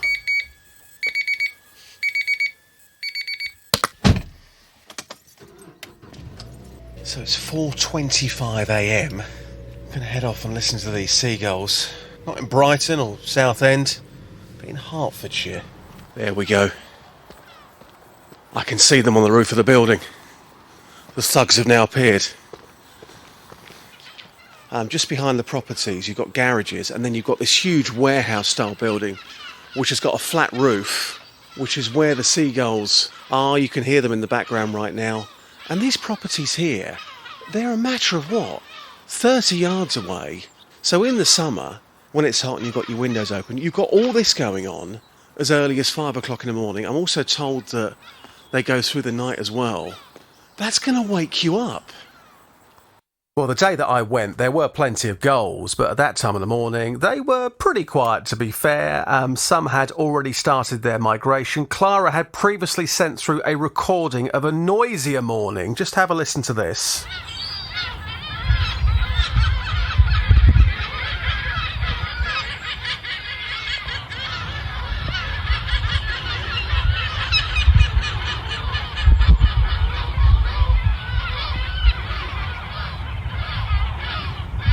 I have seen the seagulls, I've heard them. They're tweaking a little bit, aren't they? Just a little bit. They haven't gone off on their massive, here we all go into flight mode. I think that tends to happen more around sunrise. So we can hear them, they're starting to go now. But this is quiet. They're still over there. When they fly over the house, then you can hear them much, much louder. Here's a few. There they go in the sky now. There's 4 up there at the moment. Well, this is a lot less than what we were having, just even a few weeks ago, but certainly a couple of months ago, because they're migratory birds, so they're starting to leave. They're going back to wherever it was they came from, somewhere hotter than England and its gorgeous sunshine. If you go away for the seaside, and have a stick of rock and a kiss me quick hat, you kind of expect the seagulls and it's part of the parcel. But when it's your home and you live here and it's every single day, it does get draining. They will come back again next summer. Yeah. So this problem will just keep going and going and going. It gets worse and worse each year because they breed and there's more of them each year. So now's the best time to act because, as I said, they're leaving their nests so that the roofs will be empty, and now's the time to proof them so when they come back they choose somewhere else to go. Well, on my way back to the radio station, I met another resident who was out walking her dog, and I asked what the situation was like with the gulls. Very bad. I mean, sometimes it is quite noisy. You can't hear yourself think. I mean, I come from the coastline, so I'm used to some noise, but it's got worse, I would say, in the last few months. Can you see? I can see a big flock of them. Yeah, well, that's not a big flock. That's only a few. Normally, I've seen about 20 or 30. And they fly very low as well, don't they? They do. Skimming the rooftops. Well, we have had a response from a local authority, and Clara is back on the line right now. Hi, Clara. Hello, good morning. Welcome back to the show. So Hannah has been looking into this, our gulls expert here on the Consumer Show. Hannah, what is the very latest with these gulls? So initially we went to the council, that's Hertsmere Council, and they sent us a statement to say that they couldn't really do anything with these gulls because they're protected. And they said that there should be a general licence from the Department of Environment, Food and Rural Affairs, that's DEFRA. They can put control measures in place if there's a public health need. So that meant I had to go off to DEFRA to see what they had to say about it. And they actually said that the local authority had some power over this and that they could get a licence in order to control the gulls. So that meant I had to go back to the council to see what they had to say about that, because they did have powers that we weren't aware of. And they say that to date they've only received one complaint about this matter, and it was a noise nuisance complaint. There doesn't appear to be any major bird presence on public land, and it would be inappropriate to use or undertake any controls on the gulls on privately owned land. We have therefore not considered it appropriate to apply for a licence. Given our limited involvement in the matter, and because the gull nuisance is on private land, we do not wish to put forward any more sort of regulations or controls at this time. Here's the thing, Clara. The gulls, they are at the bottom of your road and they're on the top of that warehouse, which is private land, but then they fly low over the properties, which is clearly public land. Yeah, they don't stay they nest on the private properties. They fly off them. They fly all round, and their noise travels. Their droppings on our stuff, and they squawk in the night. So then it becomes a public issue because the gulls are coming off the private property. That they're flying over the properties in that road. They're very, very loud, and they're waking you and the local residents up during the night. That's what's happening. Yes. So, this is how we're going to take this forward. So, Hannah, you were saying the local authority, which is, by the way? Hertsmere Council. Hertsmere Council. So, Hertsmere Council say they're not willing to take this forward at the moment because they've only had one complaint, and that was a noise nuisance complaint. Now, noise nuisance is certainly something that you and the residents have told me about, Clara. I'm not telling you what to do, Clara. I am certainly not telling you what to do. But maybe you might want to get the people up your road who are very unhappy about the situation to possibly contact the local council. Yeah. If everyone on the WhatsApp group sent a little email, I'm sure they'd have something to notice. Yeah. I'm not saying you should do that, but if they've only had one complaint, I'm sure very quickly there would be a lot more complaints if people knew where to send those emails to. Yes, absolutely. Yeah, if we had a direct email, that would be perfect. So there is hope for you because certainly, Hannah, from the conversations that you've had, the local council, they are engaging with us over this topic. Yeah, they very much are. And there is, they can get licences in order to put controls in place against these gulls when there is a public health concern. It's just a case of proving to them that is something that they need to do. And they don't feel like this one noise nuisance complaint is enough for them to then tackle the issue. Yeah, and put yourself in their shoes, Clara. If you're somebody sat at the council and you're thinking, right, let's go through the paperwork. Oh, there's been one complaint. It's not worth us doing anything. No, absolutely. It's not going to make you sit up and take notice, is it? But what tends to happen is we complain to ourselves about these things, don't we? And each other, yeah. Absolutely. But sometimes you've got to contact the right people. And if you do contact them, they may well listen. They may well take this forward for you and the local residents. I know that the person that did contact the council was contacting sort of on behalf of a group, but I think it would have more impact if each member of the group sent the same email. I agree with you, yeah. Well, there's work for you to do now then, Clara. Hooray! How did you sleep last night? Very well, thank you. It got a lot quieter because they've all gone. But they will come back, and this is what you've experienced year after year. The flock that comes back is getting bigger and bigger and louder, and you don't want the same thing happening next summer. And it's so tempting to say, well, it's got quiet, maybe the problem's gone, and then you forget about it for 9 months of the year, and then in the spring it's back with a vengeance. But now is definitely time to do something, as I said, because the roofs are empty. Yeah. So now's the time to proof them. Well, Clara, it's been good talking to you. Before I let you go, we're now going to sit back and listen to Hannah do her seagull impression. Oh, hang on, you just throwing that on me. I am joking. Don't worry. Clara, we'll speak to you soon. Thank you very much. And Hannah, great work as per usual. We'll talk to you very soon. Jan purchased tickets from an agent to watch Only Fools and Horses at the theatre. Now, these tickets, they cost a lot of money. 235 quid. But COVID meant that it got cancelled. And very simply, she just wanted to reschedule those tickets. We could pick the tickets up at the box office and then COVID happened and the world stopped. It got rescheduled and rescheduled and rescheduled to May 2020. And we would be hearing very shortly within the next couple of weeks when our next, hopefully, date would be. Since then, we've not heard a dicky bird.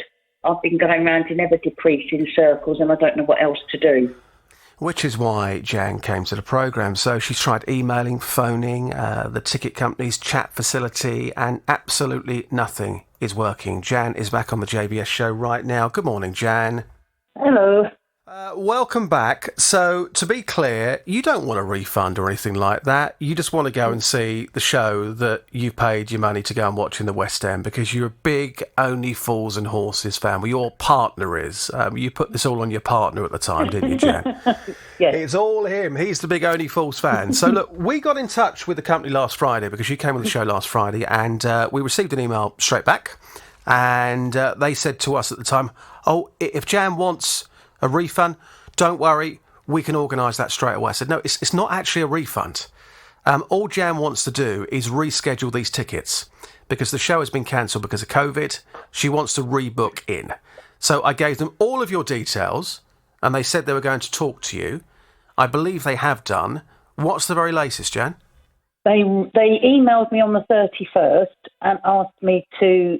What they said was they couldn't locate my booking because they couldn't find either the reference, my email, or my name. Mm-hmm. And then they asked me to find out if I paid by gift card and money. I sent back an email with the tickets and also the other email I received saying that they were going to reschedule it for October this year and I would hear shortly. And I haven't heard anything since. Okay. So the same frustrations.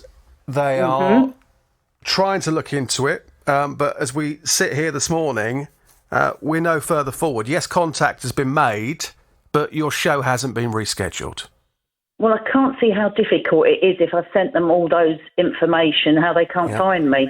I've emailed this company 3 times, and sometimes on this show, things don't move quickly enough for my liking. And this is one of those occasions. We spoke to you nearly a week ago. You're somebody who's paid money in good faith, and all you want to do is reschedule your tickets. So what I'm going to do right now, Jan, I'm going to name the company on air in the hope that, fingers crossed, we can talk to you again tomorrow and this will finally be sorted, because I don't think we're asking too much. So the name of this company is Ticketmaster. So let me make that appeal right now to Ticketmaster, that hopefully you'll be able to speak to Jan today. You'll be able to reschedule those tickets that she's paid for, and we can hopefully have Jan back on the show tomorrow with some good news. So that's the update for the time being. We're not quite there. We've named the company, and hopefully, Jan, I'll talk to you tomorrow with some good news. That would be lovely, thank you. So without mentioning any company names, tell us what's been going on then, Gemma, and hopefully we can help you out. Away you go. Sure. So at the end of July, I placed an order online for a new dash cam for my car. It was about £49. 49 quid. Yes, that's right. It arrived, it was working fine, no issues, but within a week it developed a fault. The SD card wasn't working. You'll have to forgive me. What on earth is an SD card? I can barely use my mobile phone. What's an SD card? It's the little memory card that goes into the camera, so it records all the footage. Right, okay, of course. And you can then download it onto your computer. So just in case there was an incident when you're out and about on the roads and you need to use that footage as evidence, you go into your SD card, you load it onto your computer, and away you go, which sounds actually quite simple. Exactly, yes. So what happened next? So it developed a fault, so I called up straight away. I spoke to someone, explained the situation. They put me on hold, but unfortunately I got cut off. So I called up again, explained the situation again to a different person. They put me on hold, and then before I knew it, I was talking to someone else, and it turned out to be the manufacturer. And they obviously said they can't help, so they hung up. So I called back the next day, explained the situation again, and they said they would obviously arrange a refund, so I'd have to send the item back. Unfortunately, I'd got rid of the remittance slip, so I wrote a covering letter, I stuck it to the box, I sent it back. Within a week, I hadn't heard anything, so I contacted them on social media. I explained the situation. Yep. They said that there was a big backlog or something, so to give them a little bit longer. So I gave them about another week and a half. Yeah, that's more than reasonable. I spoke to them again on social media, and I asked this time for an email, and they said, "Oh, we're really sorry, we don't have emails." Hang on. Yeah. This company's saying to you they don't have an email. What sort of company is that? No. Already I'm starting to feel slightly suspicious about this. But anyway, Gemma, we digress. Yeah, Carry on. It was a bit odd. It's a bit odd because it's a very large company. Yeah. But anyway, They then sent me this link via social media. They said, "Oh, follow this link and explain the situation again, and we'll try and find the item and see what's happened to it." Yeah. But the link didn't work. So I was just getting a bit frustrated. I'm getting frustrated listening to it, Gemma, because it's just one thing after another. So you phoned up again. Yeah. What happened when you phoned up this time? They weren't too sure what's happened to the item. They said, "Are you sure it's not been refunded? Check your statement." I checked my statement online. There's nothing there. And that's where we are. I know they've got the item because I've got it recorded delivery. And I know it's been delivered. Yeah. So I know it's there somewhere. And they don't know what's happened to it. And that's where we are, basically. So they have not been particularly very good dealing with this one. So you know when you said about talking to the manufacturer, have they at any point recently tried to refer you back to the manufacturer again over this issue or not? No, they haven't, because I explained that my contract's with them, not the manufacturer, which the manufacturer, to be fair to them, they knew that. They said and often on this show, we hear people that get fobbed off. Again, I'm going to reiterate this. So the Consumer Rights Act of 2015, which is the legislation that protects you, states that an item must be fit for purpose, must be of reasonable quality, and must last for a reasonable amount of time. That's the law. They cannot override the law. So if you buy a product that doesn't last a reasonable amount of time, you have the right to complain to that company and expect them to sort it out. That contract, and you are absolutely spot on, you clearly listen to this show, that contract is with the company that you paid the money to, i.e. the retailer, not the manufacturer. Do not, and let me stress again, do not allow a company to try and fob you off. Now, the good news about this story is that you sent it back to them recorded delivery. So there is no way that when we go and speak to this company, they can say, well, we haven't got it. So you've got an actual record of you sending this back, and it cost you 49 quid. So all you want, Gemma, is for somebody like us to hopefully go straight through to the right person at this particular company, and we can say, you've got the dash cam. All Gemma wants is a refund. Can you authorise it today?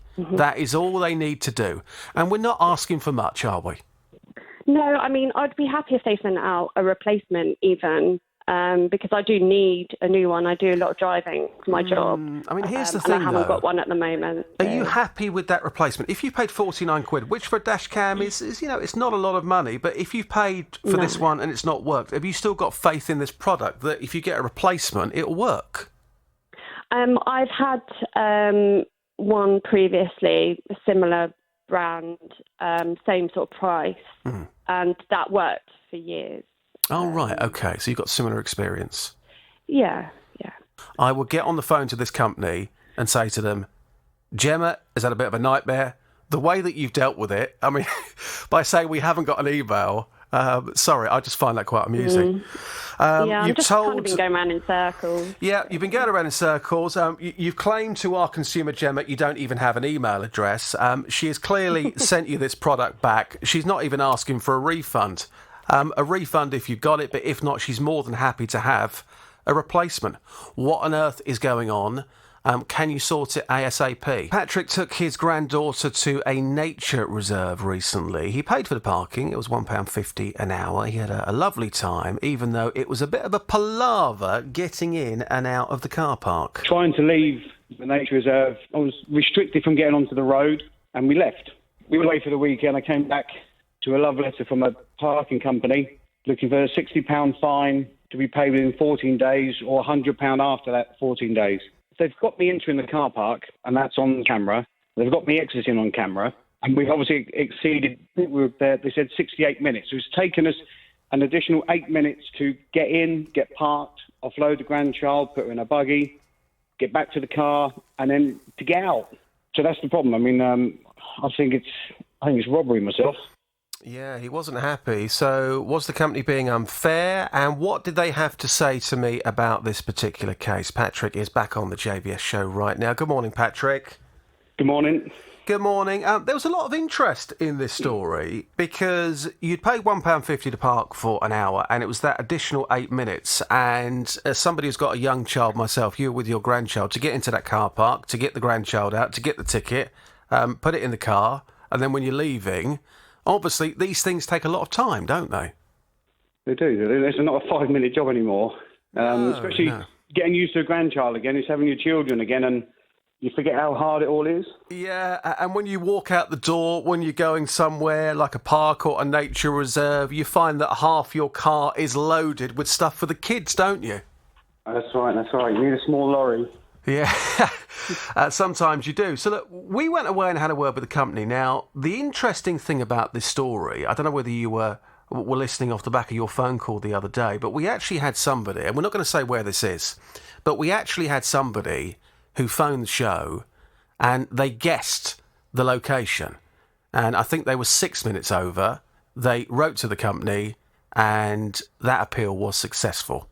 So I found it really interesting that based on our short conversation, people have managed to guess what that car park was. So I went back to the company and I said, look, here's the situation. I don't feel this is reasonable. In fact, we've had other listeners get in touch. The same thing happened to them. They didn't feel it was reasonable. And you managed to cancel that parking fine. Now, I know the company have been in contact with you. What is the very latest on this, Patrick? Yes, they've cancelled the charges. So we don't have to pay them. But what scared me initially was you have to appeal to them to make their own decision. Yeah. And that's what I just thought, they probably caught a lot of people out, probably older people. You get the letter, and it's like fear tactics. They make you have to pay it, and you have to pay it now. Mm. So, no, I'm glad. Thanks very much for your help. So you were on the show on Wednesday morning. So when did you get that email to say that they'd looked into it based on our conversation on the radio and they were willing to cancel it? How quickly was that? Was it the same day or was it the day after? It was that afternoon. I was gobsmacked. Really? As quick as that? Yeah. Well, that's fantastic news. And, something like this, like we were talking about a couple of days ago, when you receive a parking fine, your initial thought is panic, and you know that after a certain period it goes up and it goes up again. The initial reaction from a lot of people, and maybe your family said this to you, did they say to you, "Oh, Patrick, just pay it, get it out of the way"? They did. They did, just pay it and be done with it. But I just thought, no, we haven't done anything wrong. Absolutely. So, I don't know if it's a way of them collecting extra money, scaring people. They pay it and just put it to bed, and you don't have to think about it anymore. But it didn't sit right with me. What I would say, and we're not going to name this company on air today or the location, but what I would say is that just be careful of any car park that's got ANPR cameras, because if you were in that car park and that car park was being patrolled, if you've got the human touch, so somebody comes up to you and they say, right, you've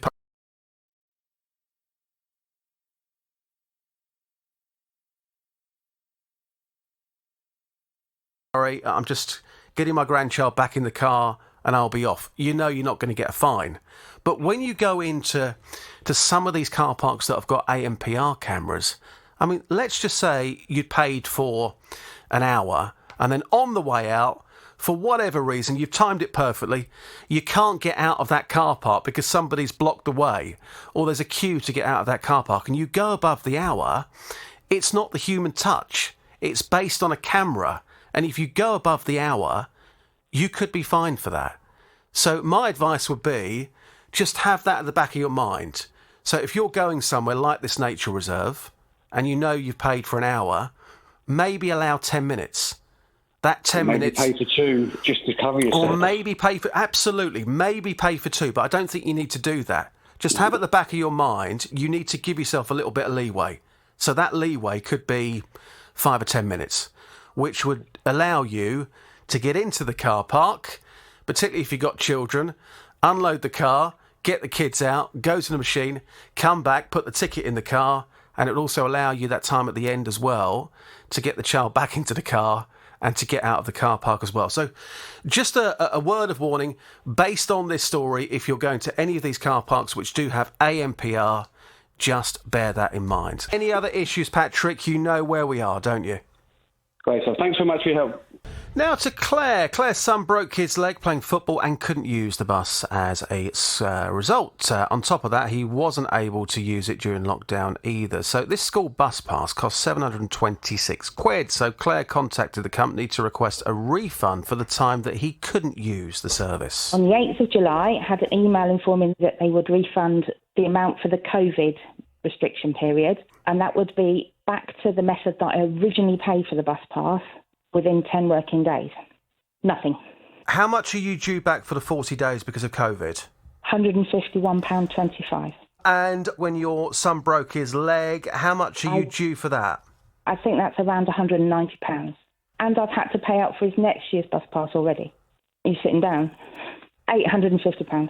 Whew, that is a lot of money. So what has the company had to say? And where is the cash? Claire is back on the JVS show right now. Good morning, Claire. Good morning, Justin. So we went away and we had a word and we said, look, we have a situation here where we have one of our listeners who is owed money. She's incredibly frustrated. She wants the money. What's going on? Well, they came back very quickly and they made a promise to us and to yourself that that money would go back. Now, I think we spoke to you last on Tuesday. Is that correct? Mm-hmm. Yes, that's right. And we updated the situation then. But then we spoke yesterday and you said to me, Justin, can I be honest with you? I've heard it all before. I've been told in the past that I'm going to get my money and I'm not convinced that it's going to happen. So I went back yesterday afternoon and I said, look, Jonathan is back on Monday.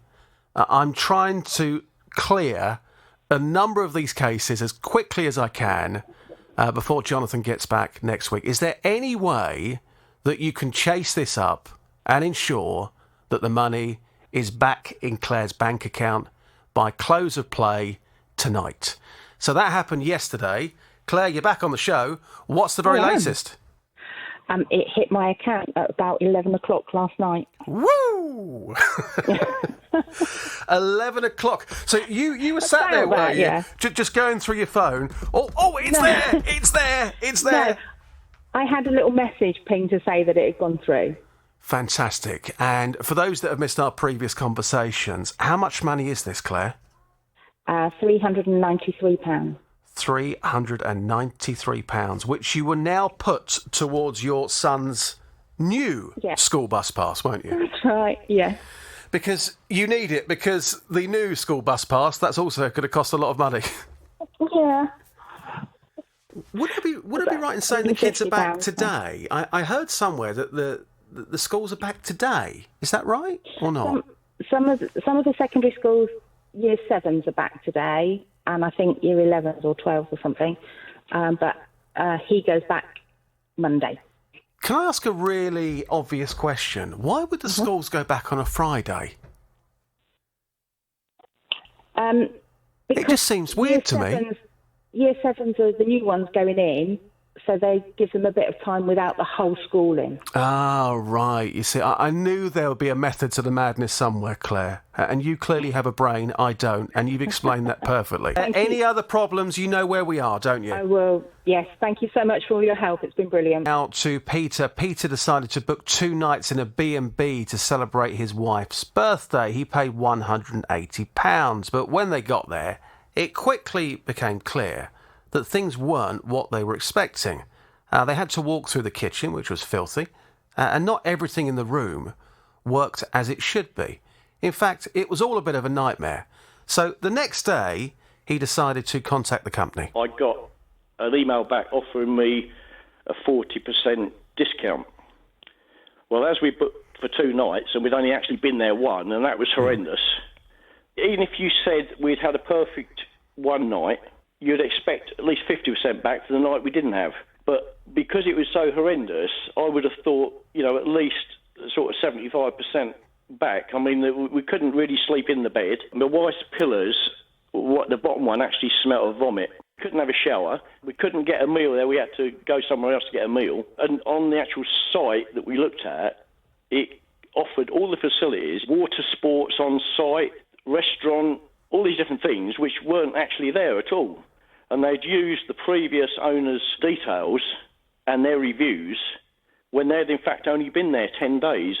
Well, it didn't sound very good at all. Peter is back on the JVS show right now. Good morning, Peter. Good morning, Justin. How are you today? Brilliant, thank you. Lovely.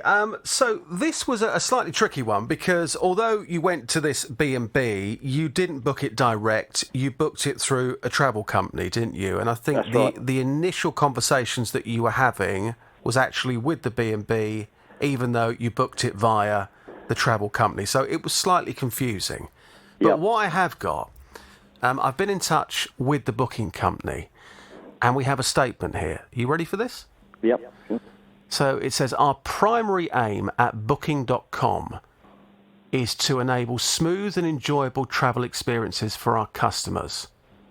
In the rare instance that a property does not match or meet the expectation of our guests, our customer service team is available 24/7 to help and support. In this instance, we have reached out to the customer to offer our apologies and will provide a full refund. We will also work with this partner to address how they prepare their property to ensure all future guests have a good experience. I know this has been very, very frustrating for you, but what's your reaction to that, Peter? Fantastic. That's great. I'm sure without your intervention it wouldn't have happened, but it's great. How does your wife feel about it? Very pleased. So you got the full refund. I suppose this weekend you're now going to sit there working out, where shall we go?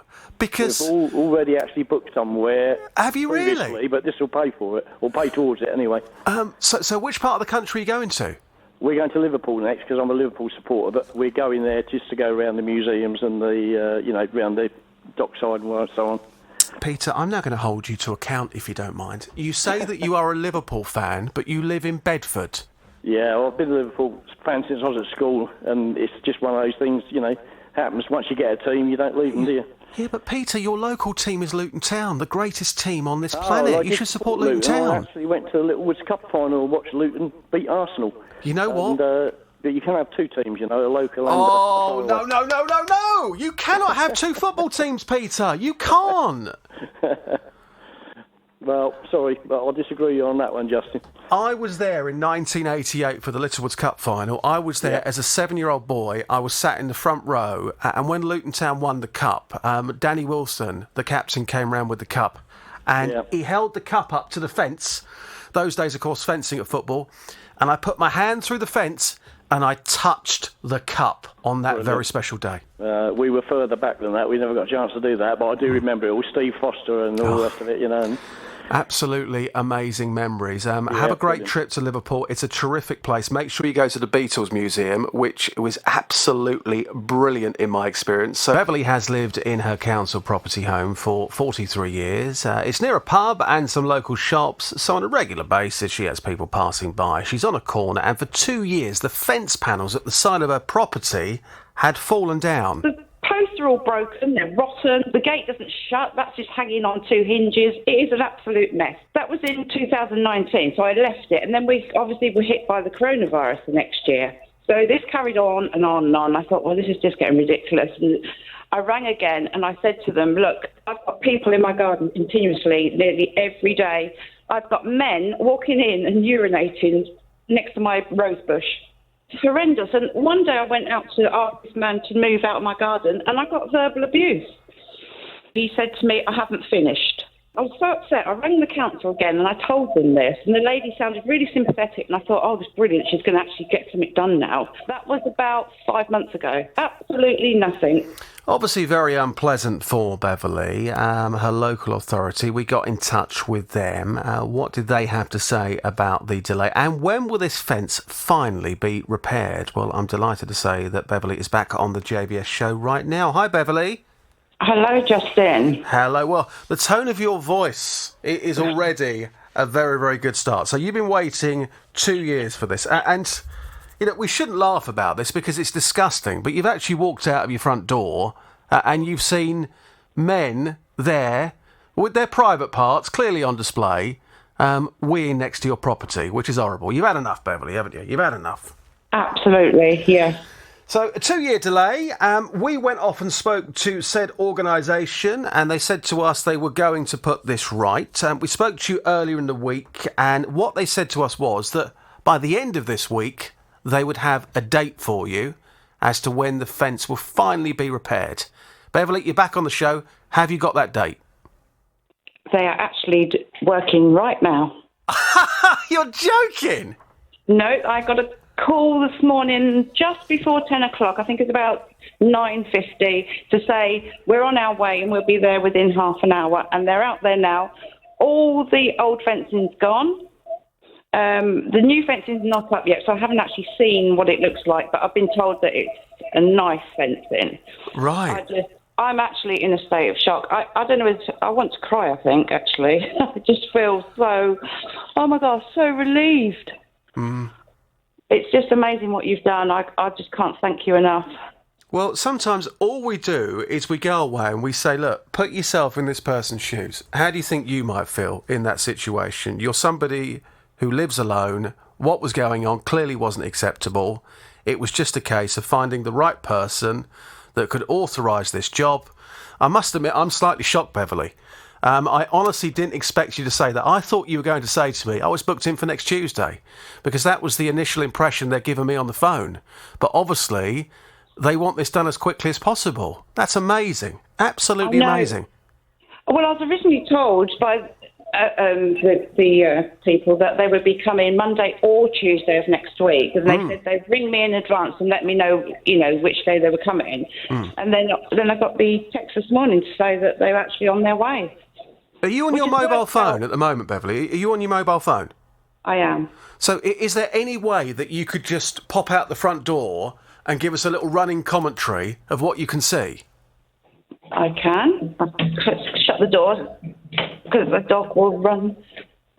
Beverly, you could be the next John Motson. Sorry? You could be the next John Motson, famous commentator. Oh, really? Do you think so? Well, maybe. It sounds more like Challenge Annika at the moment. Oh, gosh, yes, I'm out the front, but it's a bit noisy, as you can hear. Yep. Not a lot done at this stage, to be honest. They've only got the front part down. The side, I think you've seen the pictures, haven't you, of the side. That's still as it was, laying on the lawn. They did say they may not get it finished today, but, I mean, that's fine by me, because at least it's actually, getting sorted. As soon as that fence is up and you are happy, we will give the organisation the full horn